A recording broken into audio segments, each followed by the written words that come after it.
you need to have the solution. So your offer is going to be unique to you, but it should be done in such a way that that one process, that one way of doing things can serve different clients who are coming to you with different problems without you constantly needing to tweak how you deliver your service. Because high value clients don't want a menu of options. They want a solution.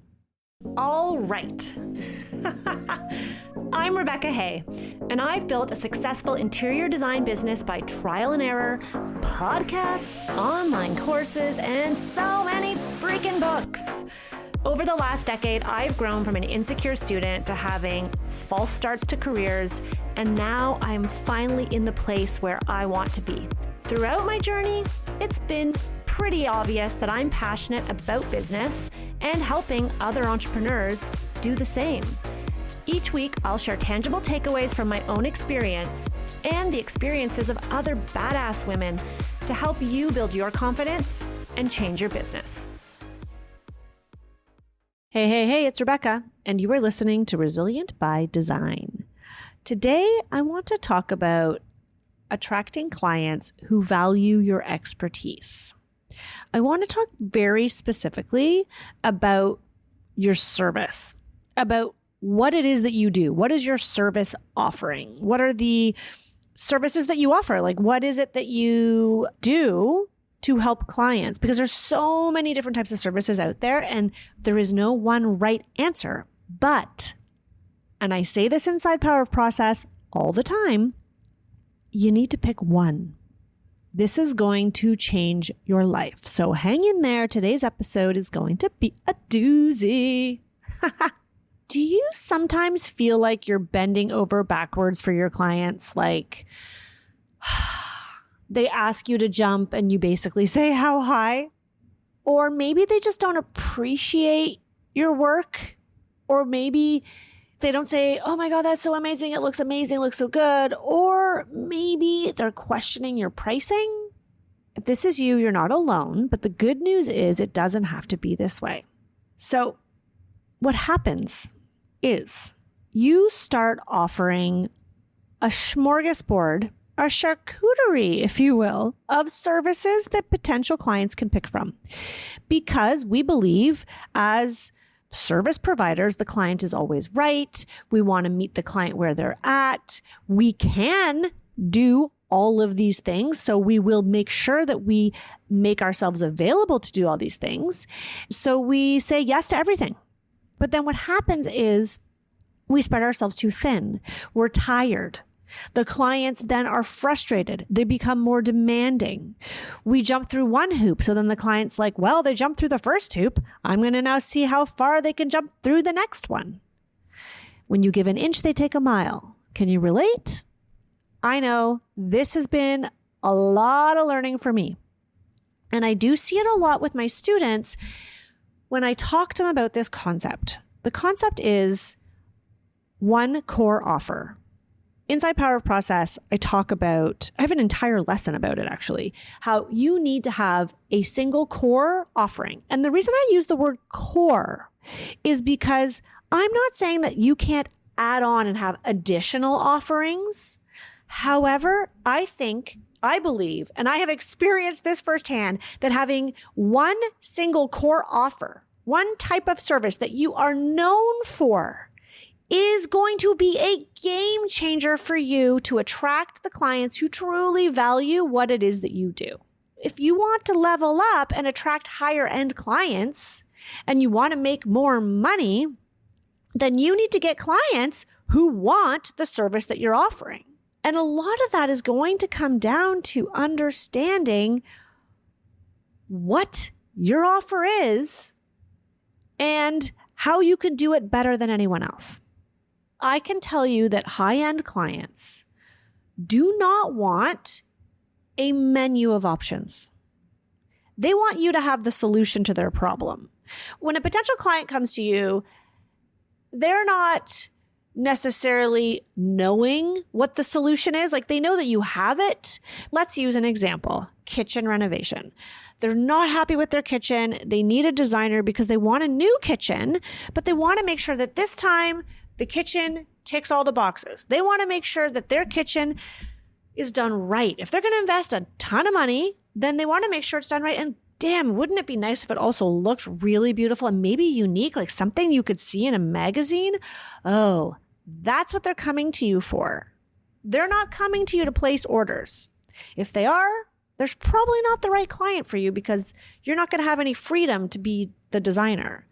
So they come to you and they say, we've got it. This is our problem. We've got a kitchen, and they want you to come to them with the solution. They do not need you to go to them and say, well, here are the ways I could help you. Let me show you the ways and you pick. Because what happens in those situations is it can backfire in two ways. The first way it can backfire is you overwhelm the client because they don't know which option's best for them. And then they step back and they decide not to make any decision at all. And they maybe end up going a different direction, or they don't hire you, or they drag their heels. Or two, they do hire you for one of the services, but then they are constantly wondering if they picked the right service. Does it include what they need? And they have so many questions because it's not clear to them what's included, what's not included. You've probably experienced this yourself in different realms. I can tell you that I had this experience. I'm trying to think. This happened to me last year when I was looking to overhaul my website. And I was like, I need a new website. Like, this is what I want to do. And the person's like, okay, well, I'm going to present you with like 3 different options. I'm like, oh, that sounds cool. Okay, great. 3 options. Awesome. And then the 3 options were laid in front of me. And I was like, okay, well, which one do you think I need? Like, do I just need a refresh of the WordPress site and updates? Do I need to move it to show it because you're saying this is going to look better? Or do I need the additional package of A to whatever Z? And honestly, I felt like I came to them with my problem. I wanted to know what the cost of the solution would be like. I wanted to know what the timeline would be for the solution. I did not want them to turn it back on me. It's like throwing the ball back in my court. Here's a bunch of things we could do. You decide. Well, fuck, I don't know. I'm not a web designer. I don't know what I need. I just want it to look good. I want it to function well. I want it to be like whatever. And I want it to be within a certain dollar amount. The same thing happens when you show up to a client with a million options. Okay, maybe not a million, but like 3 ways, 4 ways. Here are some common examples. I see designers offering consultation only, paint consultation, like color consultations, staging services, decorating, construction management, construction drawings. It's a smorgasbord of choose your own adventure, which works for some clients, but not typically clients with deep pockets who are looking to you as the professional expert to just take care of their problem. Now, I'm not suggesting that you only need to do full service design, but what I am saying is you need to have the solution. So your offer, however your process is set up, is going to be unique to you. But it should be done in such a way that that one process, that one way of doing things can serve different clients who are coming to you with different problems without you constantly needing to tweak how you deliver your service. Because high value clients don't want a menu of options. They want a solution. Your core offer matters.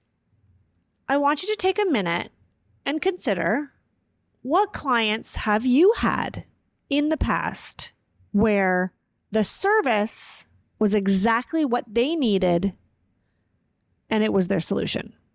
I don't know. Maybe you don't have one. Maybe you do. I also want you to consider, is there one service that you offer that you love to do the most? Is there? In my 14-day boot camp, I'm going to share with you why this matters. And truthfully, I'm going to give you some examples to show you how a premium client is thinking and what type of offer they're looking for. Premium clients don't shop for the cheapest designer. They look for the best experience. So who are those premium clients for you? They're going to value your expertise, right? You want them to value you as a professional. You also don't want them to micromanage you, right? That you want free reign to design in your own, in some ways in a vacuum, right? And so that is what this boot camp is for. Over a 2-week period, I'm going to show up inside the Facebook group every single weekday with morning mindset sessions to get you amped for the day. You are going to have 3 live Zoom trainings plus a bonus training where you can show up to learn and implement immediately what you're learning. I am going to show you and walk you through those first 3 steps that you need to do and what you need to change inside of your business so that you can get those premium clients and lock them in with a paid consultation that you will then convert into a full design project. Are you with me? Guys, I am going deep on this one area because this is what matters. You need to get super clear on how you are showing up and what are you doing when people are coming to you. Are you deterring clients unknowingly? I will show you exactly what to do inside my 2-week live bootcamp. Head on over to RebeccaHay.com/bootcamp to join us. The Resilient by Design podcast is produced by Vera Marquez, edited by Abby Circatella, and hosted by yours truly, Rebecca Hay.